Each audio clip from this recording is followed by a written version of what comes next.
Alright, I just wanted to make some kind of context what we're doing in this video. So real quick, we went to a car show that happened to have a Rhino dyno there, and we dynoed the car. It made 568 wheel horsepower on 12 pounds of boost, which I thought was pretty good. That's kind of what I've had the car making on the street. Um, and then we were like, okay, well, let's try and turn it up. And unfortunately, when I tried to turn it up, one of our buddies noticed that the rubber coupler that goes right onto the throttle body started to expand. I also could see this in the data. It would make about 14-ish, 15 pounds, and then it would dramatically fall off, and I think it was because of a boost leak. So we were limited to only running 12 pounds of boost. So in this video, you're going to see how I go about fixing that.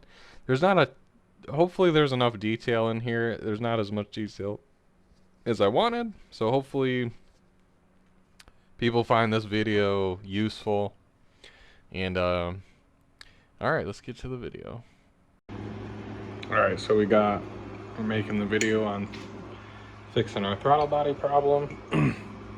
We got the stuff that we're going to use. Basically, we're going to try and crush this into an oval so it fits here so we can weld to it. So I'm probably going to take the throttle body off real quick. That way I can look at it. My workbench is an absolute disaster right now because we're working on a big block. So I'm going to be probably just welding over here. So I'm going to move some stuff and then we'll get back to work here.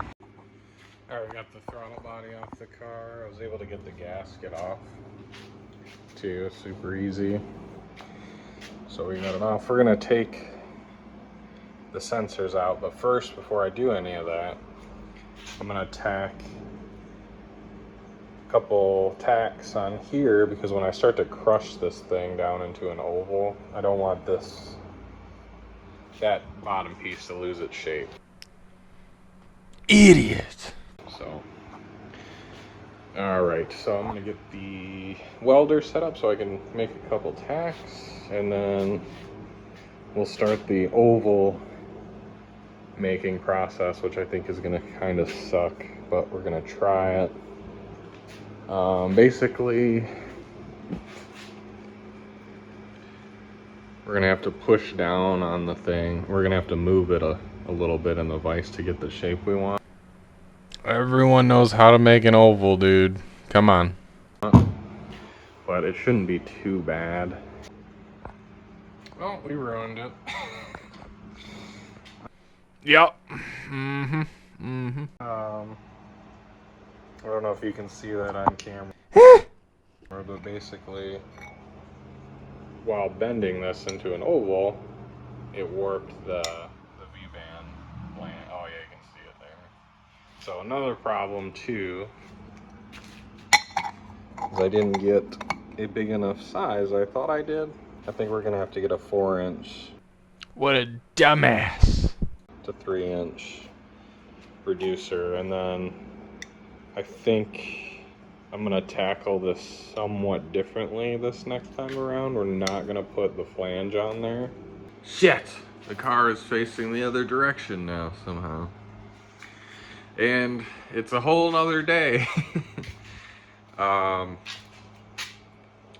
And as you can see, we have the I don't even know what to call it. Our oval to circle conversion is complete.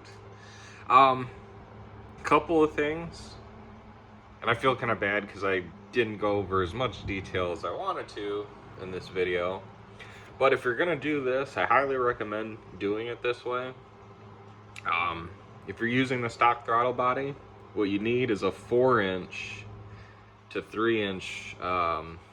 Yeah, real quick, if you're doing this with a stock throttle body, this is probably what you're looking for. Is you need the 4-inch to 3-inch reducer, or I think they might make a 4-inch to 3.5, depending on your turbo piping and whatnot. And then obviously you're gonna probably want a V-band, aluminum V-band as well. So you're gonna want to get one with an O-ring. Yeah, that's pretty much it.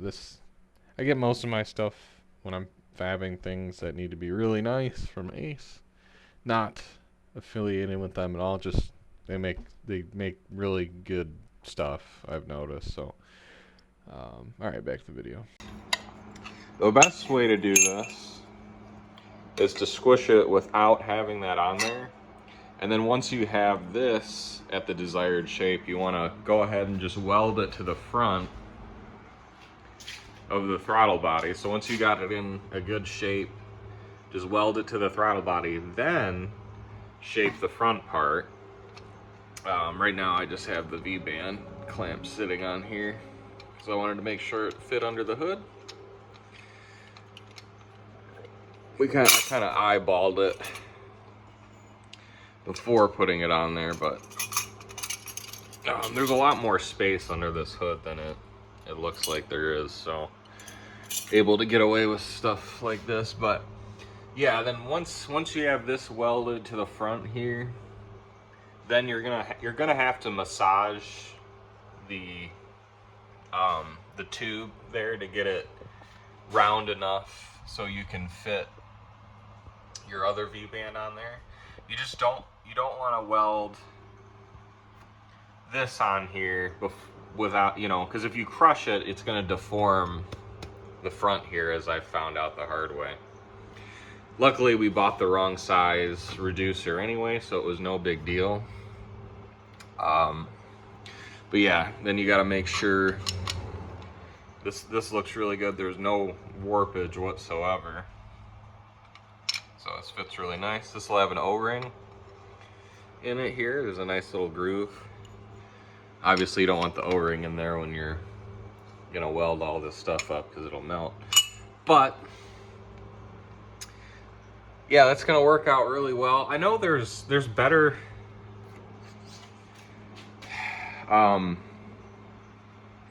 they make different style clamps than a V-band clamp for this stuff.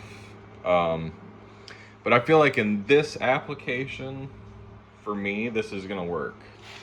So, and I think I could convert it to the quick clamps if I wanted to, but reducer, obviously made out of aluminum. This is what I was using before.